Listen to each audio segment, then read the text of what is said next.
하나님의 말씀은 시편 67편입니다. 시, 곧 노래, 인도자를 따라 현악에 맞춘 것. 여기에 보면 우리가 이 시편이 찬송이면서 또한 동시에 기도이다 하는 걸 우리가 알 수가 있어요. 그리고 인도자를 따라서 현악에 맞췄다는 얘기를 들어서 이게 그 하나님께 이스라엘 성전에서 예배를 드릴 때에 그 온갖 악기에 맞춰서 함께 찬양을 드렸구나, 찬송을 드렸구나 하는 거. 오늘 우리가 예배 드리는 모습을 생각해 보세요. 때로 큰 교회 같은 데는 이런 오케스트라 같은 그런 악기 연주하는 데가 있기도 하고, 합창단, 성가대 있기도 하고, 또 작은 교회라 할지라도 반주에 맞춰서 우리가 얼마든지 음악을 틀어놓고 그런단 말이에요. 그냥 목소리만 가지고 찬양을 올리는 경우는 이제 그렇게 많지 않구나 하는 걸 우리가 알 수가 있죠. 그래서 이게 예전부터 그렇게 해왔다는 거예요. 그러니까 찬양이 기도이고 곧 하나님께 드리는 우리의 감사와 기쁨을 표현하는 거다라는 걸 알 수가 있어요.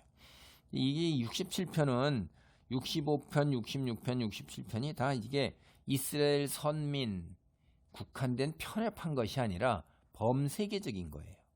그러니까 온 세상에 하나님의 은총과 축복이 임하기를 기대하는 거예요. 이스라엘에만 국한된 게 아니라는 거죠. 그래서 이게 범세계다 하는 그런 거예요.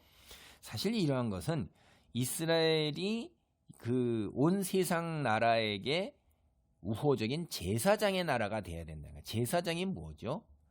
그 하나님과 인간 사이를 중재하는 거예요. 그 이스라엘 민족이 하나님과 세상 나라 사이에 우뚝 서서 중재 역할, 모범 역할, 그다음에 하나님의 살아계시는 살아있는 증거, 그런 역할을 이제 감당하기 때문에 이스라엘 한 나라를 하나님이 택하여 세우셔서 구원하기로 이런 게 아니라는 거죠. 이제 우리가 노아 시대의 홍수하면 노아가 인류를 이제 생존을 위해서 뒤에 그 인류가 이어지도록 하는 그 선택된 것, 그거 하나로 이제 우리가 이제 이해를 하는데, 이 이스라엘이 인류가 모두가 멸절되고 그 인류가 이어져서 충만하게 되는 그런 뽑힌 민족이다라는 것을 넘어서서 노아가 인류를 계승해서 인류가 계속 이어지도록 하는 그거를 그렇게 우리가 이제 바라보는데, 그거를 넘어서는 게 이스라엘 민족의 선민이란 말이에요. 이게 바로 여기에 이른 거예요.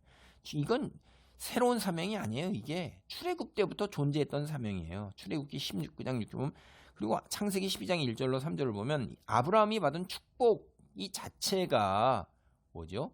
범세계적인 거예요. 온 민족이 너로 말미암아 구원을 얻고 축복을 받으리라 하는 게, 그러니까 우리가 오늘날 내가 선민으로 혹은 택함 받은 자로 영적인 이스라엘로 된 거는 뭐예요?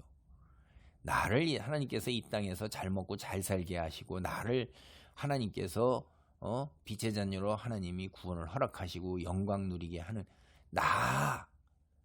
그것을 넘어서서 내가 이 땅의 빛으로 온 세상에 하나님의 살아계심을 증거하고, 내가 중보적 역할을 통해서 나를 통해서 하나님의 복음 전해지고 확장되어 나가는 거죠. 그렇게 이제 이해를 하시면 돼요. 그래서 이제 우리가 시편은 찬양인 동시에 기도다 하는 거, 여기도 그런 거예요. 67편 1절로부터 2절을 보면 하나님은 우리에게 은혜를 베푸사 복을 주시고 그의 얼굴빛을 우리에게 비추사 주의 도를 땅 위에 주의 구원을 모든 나라에게 알리소서. 이거 여러분 딱 봤을 때 뭐가 떠올라야 돼요? 성경을 조금 읽은 사람이면 민수기 6장 22절로 27절이 떠올라야 되는 거예요. 벌써 글만 이렇게 쭉 읽어봐도 이게 구약시대의 제사장의 축도다. 오늘 예배드리고 나면 마지막 마무리를 목사님께서 공적인 예배에서 축도하는 경우가 많잖아요. 그렇죠? 그와 똑같이 이제 예배 후에 구약시대의 축도, 민수기 제사장의 축도, 그의 내용하고 거의 같아요.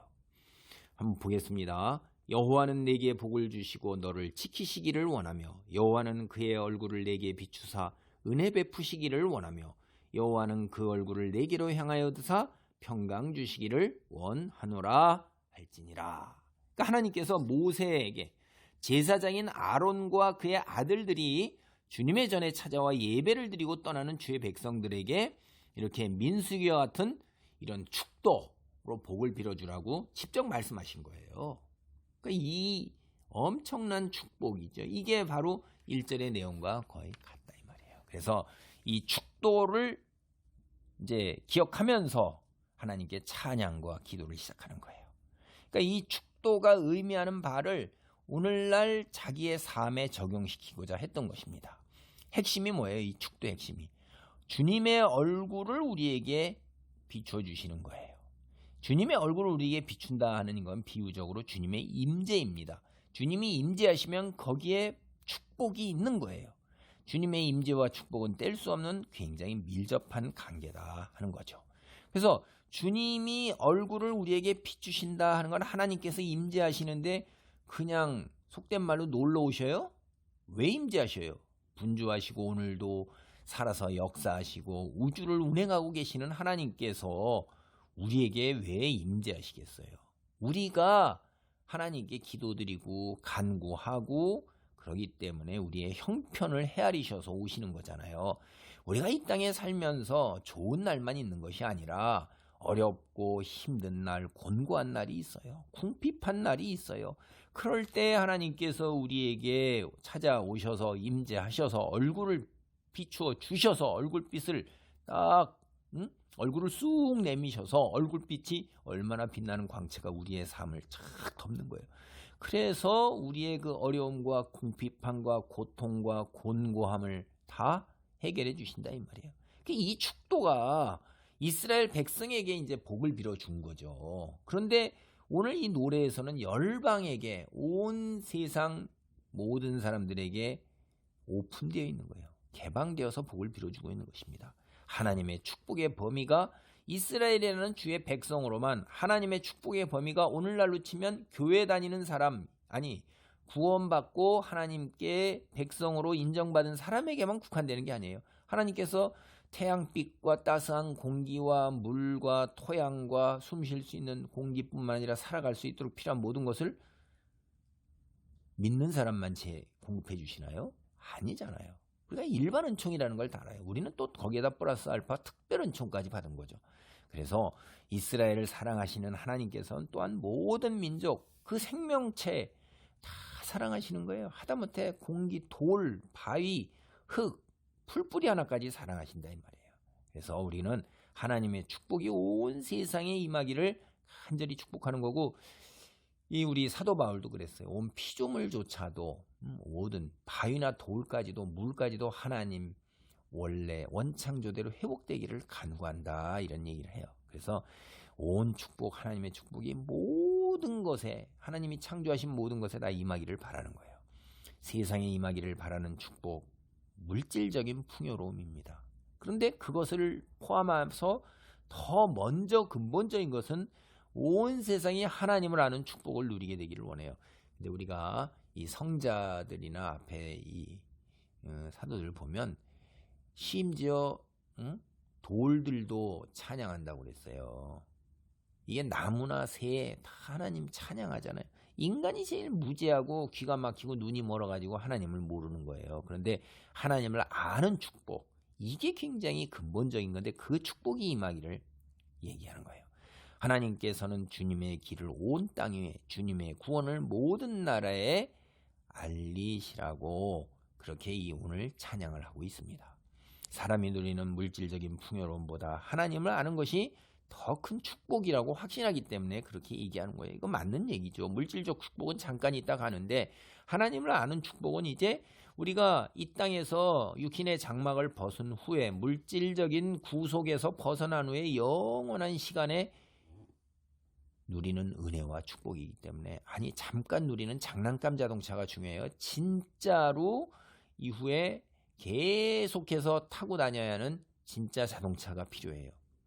어린애가 뗐을 때 잠깐 참고 지나가고 그 다음에 진짜 자동차를 받아야죠. 그래서 더 큰 축복은 하나님을 아는 축복이다 하는 거예요. 하나님의 구원과 은혜가 얼마나 아름답고 위대한지 이거 확실하게 아는 사람은 어떻게 기도하겠어요? 그게 하박국 선지자의 간증 같은 걸 우리가 알 수 있어요.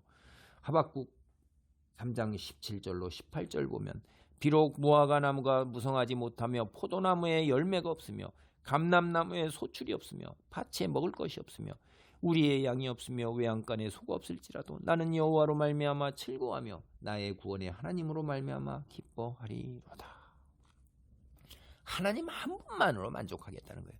세상의 물질적 공고와 궁핍밤에 이르다 할지라도 세상 환경이 어떤다 할지라도 내가 그건 이 또한 지나가는 거요. 잠시 후면 지나가는 것이고 그러나 하나님을 아는 것은 하나님이 계시는 것 그것은 영원한 기쁨이요 축복이요 그래서 그것만으로도 만족하겠다.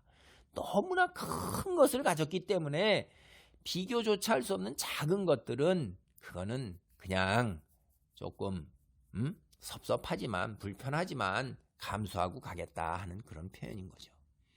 하나님 감사합니다. 놀라운 간증과 찬양을 오늘 이 짧은 1편과 2절에서 봅니다. 주의 놀라운 그 은혜, 얼굴빛, 주의 도, 주의 구원, 아버지 내가 아는 것, 나의 삶을 통해서 온 나라에 드러나는 그런 귀한 역사가 있기를 간절히 기도합니다.